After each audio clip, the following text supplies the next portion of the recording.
Assalamualaikum warahmatullahi wabarakatuh. Perkenalkan, saya Ainur Cahyati, nomor induk mahasiswa 2011 01010016.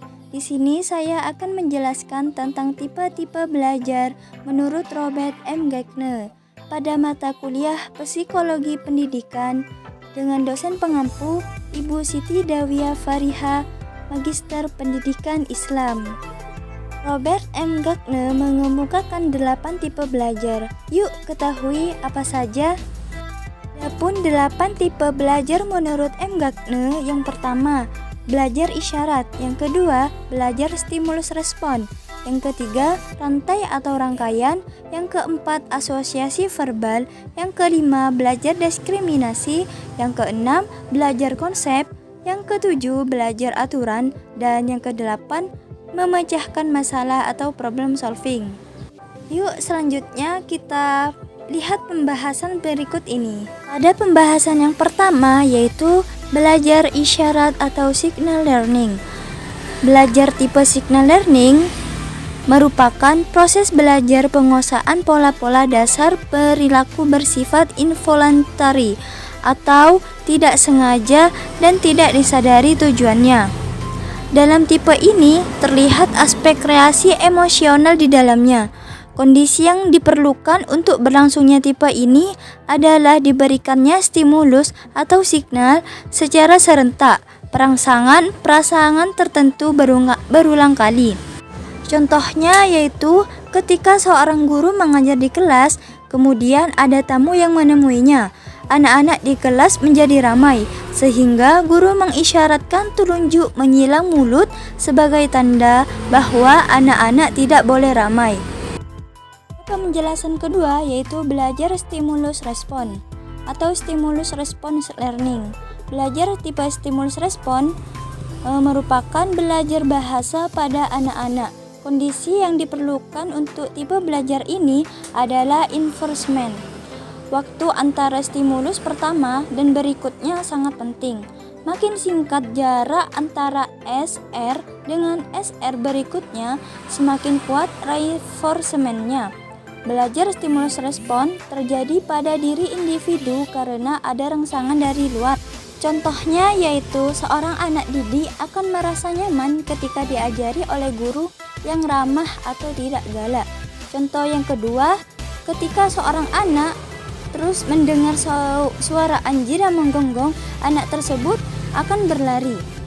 Penjelasan ketiga yaitu belajar rangkaian atau chaining learning. Belajar tipe chaining ini merupakan proses belajar yang menghubungkan ikatan SR.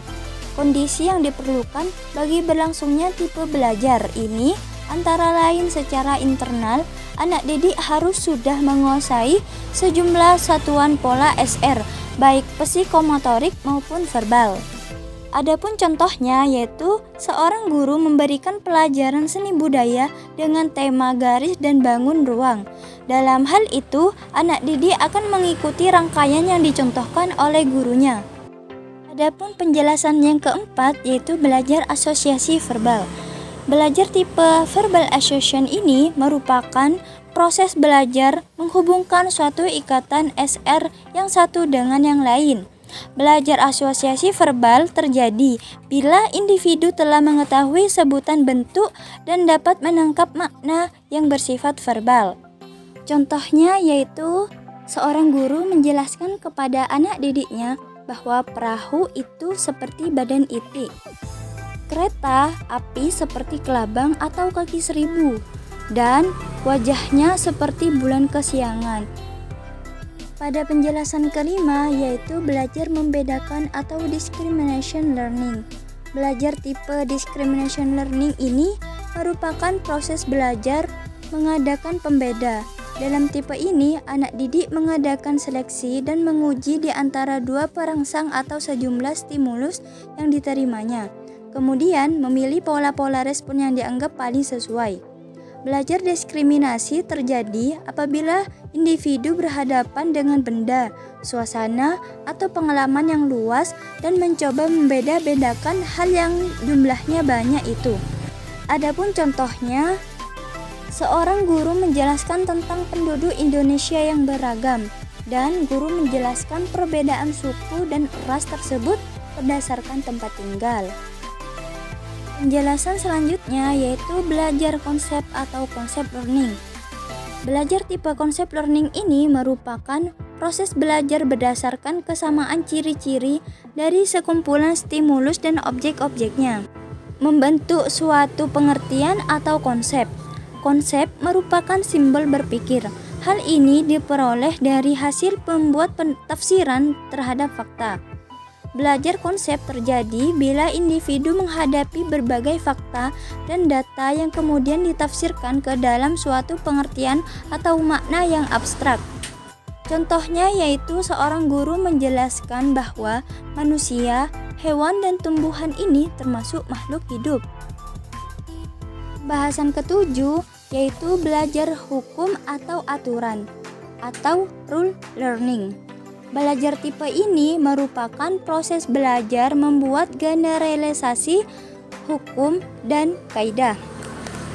Belajar aturan atau hukum terjadi bila individu menggunakan beberapa rangkaian peristiwa atau perangkat data yang terdahulu atau yang diberikan sebelumnya dan menerapkannya atau menarik kesimpulan dari data tersebut menjadi suatu aturan.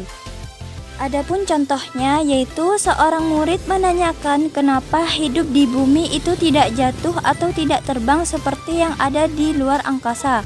Seorang guru menjelaskan bahwa hukum Newton yang menyebabkan benda di bumi tidak terbang. Dan contoh yang kedua, harga pasar ini ditentukan oleh penawaran di pasar. Pembahasan ke-8 ini belajar pemecahan masalah atau problem solving learning. Belajar memecahkan masalah adalah tipe belajar lebih tinggi derajatnya dan lebih kompleks daripada tipe belajar aturan atau rule learning. Pada tiap tipe belajar memecahkan masalah atau yang telah dipelajari terdahulu untuk membuat formulasi penyelesaian masalah. Belajar pemecahan masalah terjadi bila individu menggunakan sebagai konsep atau prinsip untuk menjawab suatu pertanyaan. Contohnya yaitu seorang guru memberikan tugas untuk diselesaikan permasalahan tentang mengapa dan apa yang menyebabkan negara Indonesia termasuk negara yang berkembang dan berbeda dengan negara Singapura. Pada contoh ini, setiap guru itu memberikan pelatihan atau pemecahan masalah yang akan dihadapi oleh para siswa atau peserta didik. Sekian penjelasan dari saya, kurang lebihnya mohon maaf. Wassalamualaikum warahmatullahi wabarakatuh.